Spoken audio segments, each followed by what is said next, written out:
अस्सलाम वालेकुम नाज़रीन, मैं हूं जमील अख्तर गौरी और आप देख रहे हैं मेरे YouTube channel health care establishment. आज जिस मौजू पे वीडियो बनानी थी वो था पंजाब हेल्थ केयर कमीशन के साथ जो है वो आपने अपने हेल्थ केयर एस्टेब्लिशमेंट को रजिस्टर किस तरीके से कराना है। लेकिन बहुत से दोस्तों के जो है ना वो फ़ोन आ रहे हैं, होम्योपैथ्स के फ़ोन आ रहे हैं और अतिब्बा के फ़ोन आ रहे हैं और उनकी फरमाइश है कि जी वो करंट इशू जो है उस पर मैं बात करूं। और वो करंट इशू क्या है? करंट इशू ये है कि पीएचसी ने बहुत से होम्योपैथ्स को और हुक्मा को लेटर जारी किया है, जिस लेटर के मुताबिक उन्होंने कहा है कि आपके रिकॉर्ड की हमने सिक्योरिटी की है और उसमें पता चला है कि जी आपका जो परफार्मा है, जो प्रॉपर परफार्मा है जिस पे एप्लीकेशन रजिस्ट्रेशन की सबमिट करनी थी उस पर आपने नहीं की, आपने रेलिवेंट मालूमात नहीं दी, आपने सपोर्टिंग डॉक्यूमेंट्स उसमें नहीं लगाए और दीगर पर्टिकुलर्स जो हैं वो आपने उसमें नहीं दिए। ये उसमें लगा के और फिर उन्हें कहा कि जी वो आपकी रजिस्ट्रेशन की दरख्वास्त जो है वो रिजेक्ट की जाती है। और ये भी साथ में लिखा कि जी आपको मुतअद्दिद बार जो है वो आपको कहा है लेकिन आपने उसकी तामील नहीं की, लिहाजा आपकी रजिस्ट्रेशन की दरख्वास्त जो है वो रिजेक्ट की जाती है। तो अब आते हैं ज़रा ग्राउंड रियलिटी की तरफ कि एक्चुअली हो क्या रहा है और हुआ क्या है। बहुत सारे दोस्तों के फ़ोन आए, मुझे बहावलपुर से मेरे एक दोस्त ने फ़ोन किया और उन्होंने कहा कि जी तमाम चीज़ें मैंने पूरी की हैं और तमाम चीज़ें पूरी करने के बाद मुझे रजिस्ट्रेशन मिल भी गई है। उन्होंने मुझे वो डॉक्यूमेंट्स भी दिखाए, भेजे और अपने वो लेटर की कॉपी भी भेजी और अपनी रजिस्ट्रेशन भी भेजी। तो चूँकि मैंने उनसे इजाज़त नहीं ली थी लिहाजा मैं वो तो आपको नहीं मैं दिखा सकता, लेकिन आगे चल के मैं आपके साथ शेयर करता हूँ।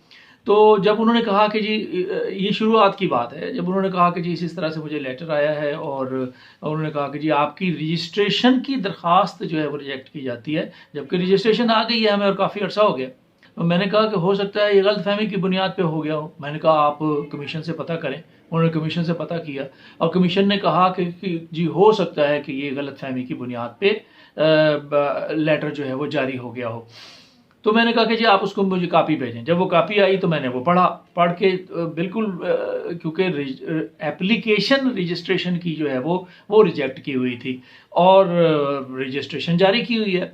तो फिर मैंने उनको यही कहा, मैंने कहा बादी नज़र में ये ऐसे लग रहा है कि ये गलत फहमी की बुनियाद पे जो है वो ये लेटर जारी हुआ है, लेकिन चूंकि इसके अंदर नीचे लिखा हुआ है कि जी आपकी सर्विसेज जो हैं वो आप अपनी मुहैया नहीं कर सकते और साथ ही जो है वो डिस्ट्रिक्ट गवर्नमेंट को भी कह दिया गया है और साथ में जो डिस्ट्रिक्ट हेल्थ अथॉरिटी है उसको भी कह दिया गया है कि आपको वो मॉनिटर करें और देखें कि आप अपनी उसकी हेल्थ केयर एस्टेब्लिशमेंट आप सर्विसेज तो नहीं दे रहे।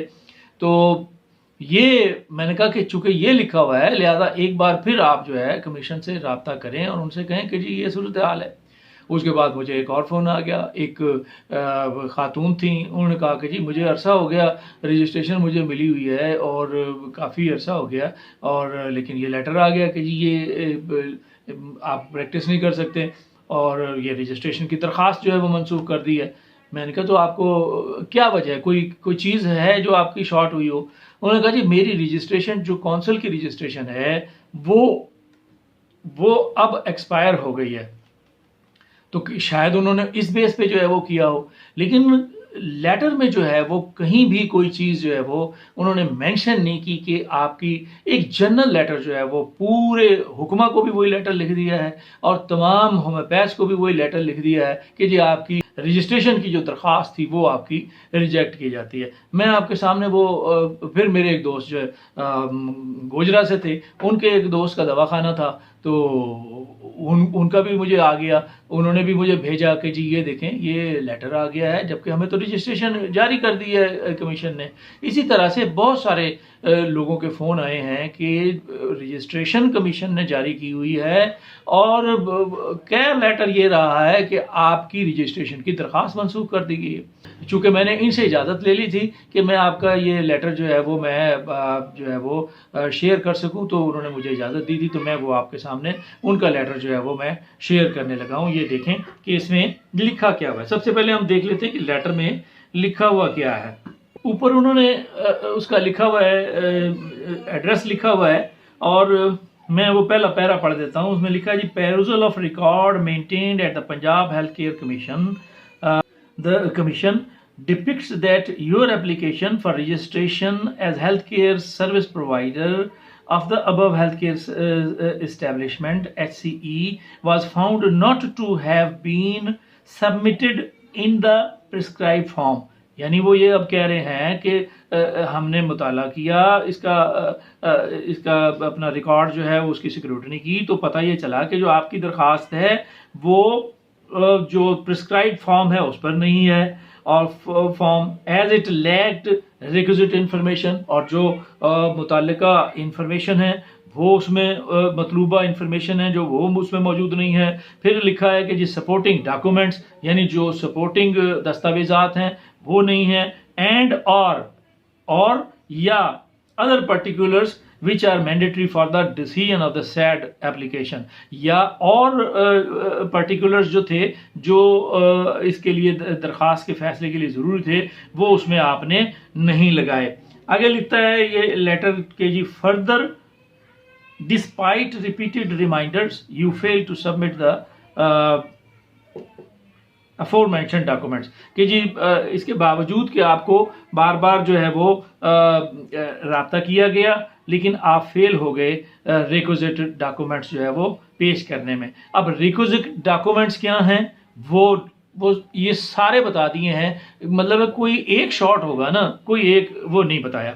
चलें इसके बाद जो है वो क्या लिखते हैं नेक्स्ट पैरा कि in view of what has been expounded above your application is hereby rejected in terms of the provision of section 13 of the Punjab health care commission act 2010 PSC act 2010।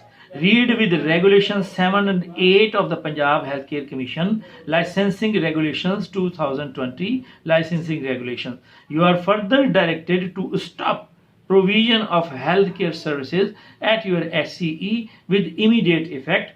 It may be noted that any non-compliance of the above instructions shall entail penal consequences, including but not limited to imposition of fine and or sealing of the premises of the HCE in accordance with the provisions of the PSC Act 2010 and the regulations made thereunder।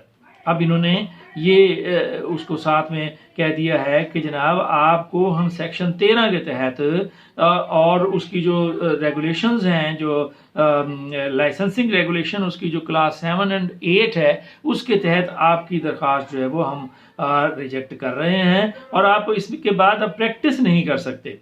और अगर आपने निचला para लिखा हुआ है, निचले पैरे में अगर लिखा हुआ है कि जी अगर आप प्रैक्टिस करना चाहते हैं तो फिर आपको नए सिरे से जो है ये सारी चीज़ें देना होंगी। और नीचे उन्होंने कॉपी कर दी है deputy commissioner administrator DHA Toba Tek Singh को के, और फिर नीचे लिख दिया है चीफ, और दूसरे नंबर पे कॉपी की है chief executive officer district health authority Toba Tek Singh with the request to keep the above mentioned HCE under surveillance and ensure that no healthcare services are provided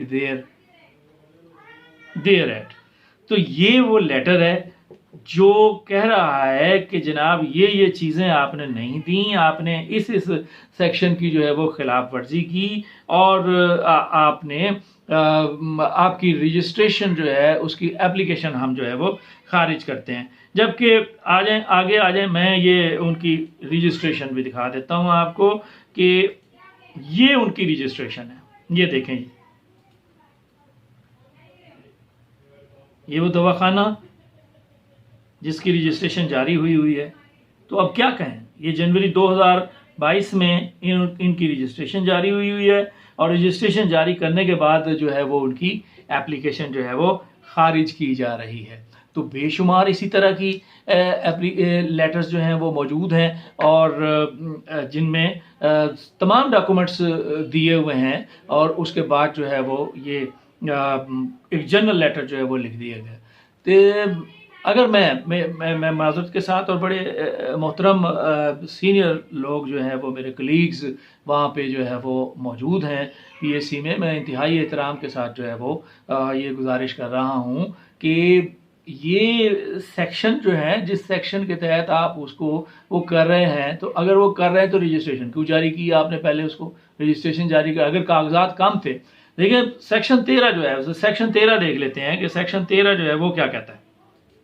section 13 का उन्होंने हवाला दिया, तो सेक्शन 13 ये कहता है कि a health care service provider shall not provide health care services without being registered under this section and the regulations. ठीक हो गया। फिर वो कहता है कि an existing health care service provider shall within a period of 90 days of the coming into force of this act apply for registration in accordance with this section and the regulations। ये भी ठीक है कि जी आपने 90 दिन के अंदर अंदर अप्लाई करना था, और कोई हेल्थ केयर सर्विस प्रोवाइडर जो है वो अपनी खिदमात नहीं अदा कर सकता। और फिर तीसरा वो ये कह रहा है कि person seeking to be registered as a health care service provider shall make an application of the commission to the commission in the prescribed form and accompanied by the particulars documents as the commission may prescribe। अब आ जाएं उसके चौथे section पे। चौथा जो sub section है वो ये कह रहा है if a person fulfils the requirements of the section, कि अगर एक शख्स जो इस सेक्शन की रिक्वायरमेंट फुलफिल करता है, the commission shall issue a certificate of registration to the person within 14 days। Commission मुहैया करेगा उसको रजिस्ट्रेशन, उस शख्स को विद इन 14 days 14 दिन के अंदर अंदर रजिस्ट्रेशन मुहैया करेगा। Otherwise the applicant shall be considered as having provisionally registered. तो अगर वो नहीं करता, तो अगर वो 14 दिन में नहीं करता कमीशन रजिस्ट्रेशन जारी, तो वो प्रोविजनली रजिस्टर्ड हो जाएगा। अगर उसके शर्त क्या है, if a person fulfils the requirements, तो रिक्वायरमेंट्स तो फुलफिल करता है, मतलब जो लोग वहाँ बैठे हुए हैं उसमें काउंटर पे जो लोग बैठे हुए हैं वो इंतहाई सख्ती के साथ जो है वो ये डॉक्यूमेंट्स चेक करते हैं, और एक एक चीज़ चेक करने के बाद जो है वो ये वसूल करते हैं। और अदरवाइज अगर कोई शॉर्ट हो कोई डॉक्यूमेंट तो वो वापस कर देते हैं। मैंने बहुत सारी रजिस्ट्रेशन जो है वो कराई हैं। मैंने एक और मैं चले आपको एक और मेरे एक सियालकोट में दोस्त हैं, प्रोफेसर सलीम साहब हैं, वो सलीम कुरैशी साहब हैं। वो जब मैं वहाँ था कमीशन में, तो वो मुझे भेजते थे रजिस्ट्रेशन करवाने के लिए और लाइसेंस के लिए दोस्तों के जो है वो डॉक्यूमेंट्स। तो वो ये करते थे कि अगर उन्होंने 4 फॉर्म फिल किए हैं तो चार होम्योपैथिक डॉक्टर्स या हुक्मा के भी भेजते थे, तो उनके वो रजिस्ट्रेशन के फॉर्म भी फिल करते थे, लाइसेंसिंग के फॉर्म भी फिल करते थे, उसके साथ उनकी रजिस्ट्रेशन लगाते थे वैलिड, उसके साथ उनका डिप्लोमा लगाते थे, उसके साथ उनकी जो बयान हल्फी है वो लगाते थे, और साथ 5000 का ड्राफ्ट भी लगाते थे। ये सारे डॉक्यूमेंट्स लगाने के बाद वो एक लिस्ट साथ में लगा के भेजते थे, और ये कि जी ये 5 डॉक्टर्स हैं, ये उसका नाम है, ये वो उसका वो इसके कवायद हैं, और ये उसका बैंक ड्राफ्ट है जो 5000 रुपए का जो है वो बैंक ड्राफ्ट भी वो साथ में लगाया करते थे। तो वो मैं ये करता था कि मैं जाके उनके पास जमा करा देता था, उनको जाके रिसीव कराता था। वो एक एक कागज़ देखते थे, और देखने के बाद जब वो तसल्ली कर लेते थे कि जी ये कागज़ पूरे हैं, तो फिर वो रिसीविंग की स्टैंप उस कॉपी पे, जो कॉपी एक लिस्ट की कॉपी भी वो साथ में भेजते थे। इंतहाई नफीस तरीके के साथ वो जो है वो डॉक्यूमेंटेशन करते थे, और वो फिर वो कॉपी पे वो रिसीविंग ले लेता था मैं, और वो रिसीविंग मैं दोबारा प्रोफेसर साहब को भेज देता था। तो आइए मैं एक केस जो है वो उनसे भी मैंने इजाज़त ली, तो वो भी मैं आपको जो है उनका भी एक केस जो है वो मैं दिखा देता हूँ कि ये देखिए आप, ये आपको स्क्रीन पे नज़र आ रही है।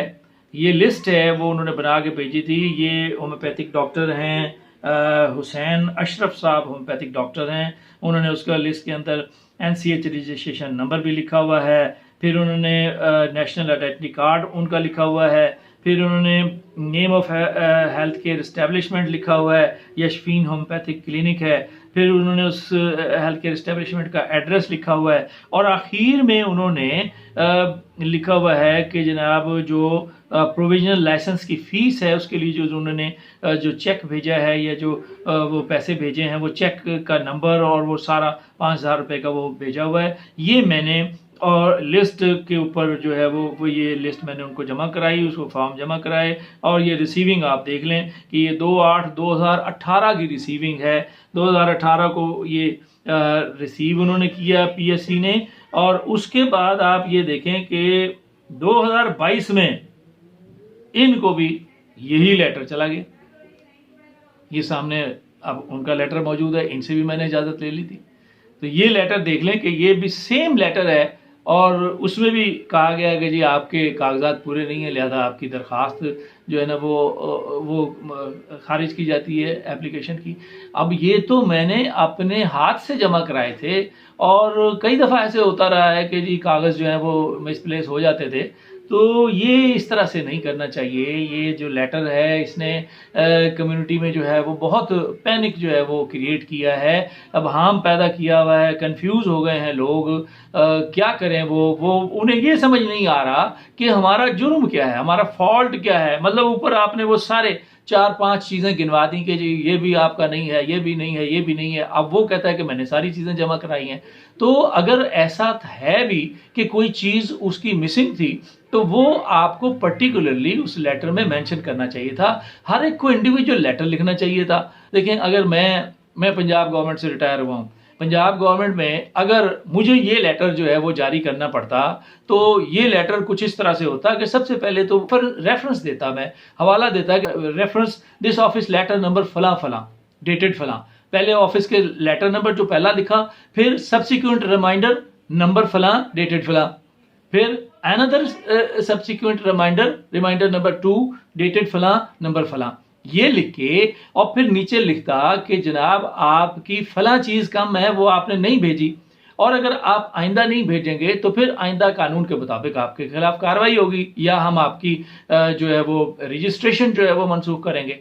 ये तो जो है ये तो रजिस्ट्रेशन की एप्लीकेशन आपने मनसूख की है। अब अगर किसी की रजिस्ट्रेशन जो है वो काउंसिल की रजिस्ट्रेशन जो है वो पूरी नहीं है, उस बात पे आप इसको करना चाहते हैं, तो उस पर तो ये सेक्शन लगती ही नहीं है। ये जो सेक्शन है, ये सेक्शन सिवाय रजिस्ट्रेशन के जो कागजात उसने जमा कराए हैं, जो एप्लीकेशन उसने जमा कराई है, अगर वो पूरे नहीं हैं तो वो उस पर सिर्फ ये सेक्शन जो है वो जो आप जो रेगुलेशंस बताई हैं, जो 7 और 8 है, 8 जो रेगुलेशन है उसकी सब रेगुलेशन जो 10 है, वो इस पे डिपेंड करती है सिर्फ कि वो आपने जो कागजात नहीं प्रोवाइड किए, इसलिए आपकी रजिस्ट्रेशन जो है वो रजिस्ट्रेशन की एप्लीकेशन जो है वो मनसूख की जाती है। अब एक शख्स को रजिस्ट्रेशन मिल चुकी है, कागज़ आपको सारे मिल चुके हैं, आपके एम्प्लॉई जो हैं, आपके जो एहलकार हैं वो लेते ही नहीं है जब तक वो डॉक्यूमेंट्स पूरे ना हों। तो फिर ये लेटर मुझे नहीं समझ आता कि ये लेटर जो है वो किस लिए जो है वो जारी किया गया, लोगों को परेशान किया गया है। बहुत परेशान हैं लोग, फ़ोन करते हैं कि जी हम कानून पे अमल दरामद करने वाले लोग हैं, और हमें जो है वो इस तरह से खामखा जो है वो उसमें डाल दिया गया है।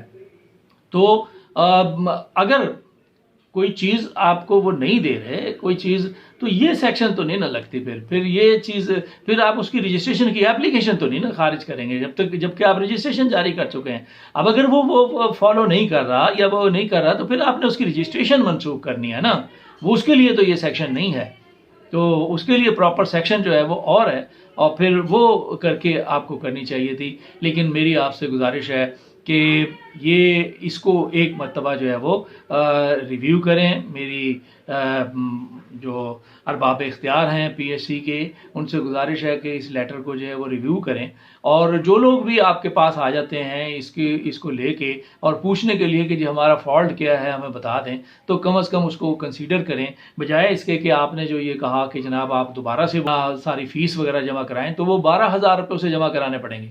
10,000 रुपये वो लाइसेंसिंग की फ़ीस देगा, 2,000 रुपये वो रजिस्ट्रेशन की फ़ीस देगा। इस महंगाई के दौर में एक गरीब होम्योपैथ और एक गरीब तबीब जो है वो 12,000 सर कहाँ से लाएगा।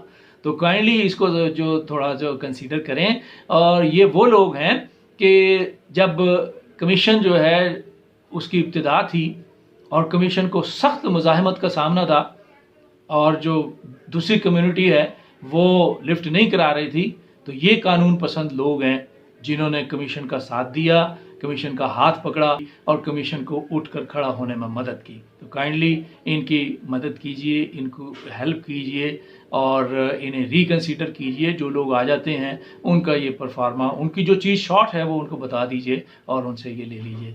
बहुत शुक्रिया।